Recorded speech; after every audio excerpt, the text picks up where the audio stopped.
मित्रों, आज मैं आप सभी के समक्ष एक बहुत ही गंभीर विषय यहां पर साझा करने के लिए बैठी हूं। आप सब जानते हैं कि कल दिल्ली फाइनेंस डिपार्टमेंट की एक रिपोर्ट आई है, जिसको मीडिया के बंधुओं के माध्यम से हम सबसे अवगत कराया गया है। इस मीडिया की रिपोर्ट, इस दिल्ली फाइनेंस डिपार्टमेंट की रिपोर्ट से यह स्पष्ट हो गया है कि दिल्ली की अर्थव्यवस्था के विध्वंस के लिए पूरी तरह जिम्मेदार हैं माननीय अरविंद केजरीवाल जी, आम आदमी पार्टी की सरकार और माननीय मुख्यमंत्री आतिशी जी, जो दिल्ली की वित्त मंत्री भी हैं। अचंभे की बात है, 31 साल में पहली बार दिल्ली का जो बजट है वो डेफिसिट में है, यानी घाटे में है, और छोटे मोटे नहीं, 7,000 करोड़ रुपए का डेफिसिट है। इसका क्या अर्थ हुआ?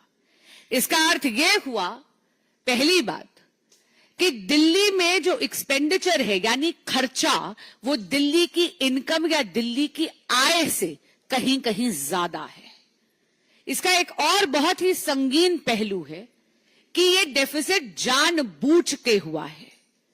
आपको याद होगा, जब विधानसभा के पटल पर यह बजट पारित करा गया तो तब माननीय सीएम आतिशी जी ने, जो तब केवल वित्त मंत्री थी, उन्होंने दिल्ली के बजट के सरप्लस होने की घोषणा करी थी।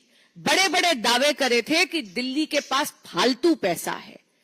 लेकिन आप ये देखिए कि इसेंशियल इंफ्रास्ट्रक्चर प्रोजेक्ट्स, जैसे कि दिल्ली में अस्पतालों की मरम्मत, नया कोर्ट कॉम्प्लेक्स बनाना, सैलरीज देना कर्मचारियों को, कर्मचारियों की पेंशन और इस प्रकार के ऐसे कई बड़े खर्चे, इनका बजट में प्रावधान ही नहीं करा। They did not make provisions for over 7,000 crore rupees in the budget of Delhi. ये जानबूझ के करा गया क्योंकि दिल्ली सरकार ये झूठ फैलाना चाहती थी, जनता को भ्रमित करना चाहती थी कि दिल्ली के पास सरप्लस पैसा है। अगर आप देखेंगे तो आम आदमी पार्टी की सरकार ने जानबूझ के दिल्ली के अकाउंट्स फज करे हैं।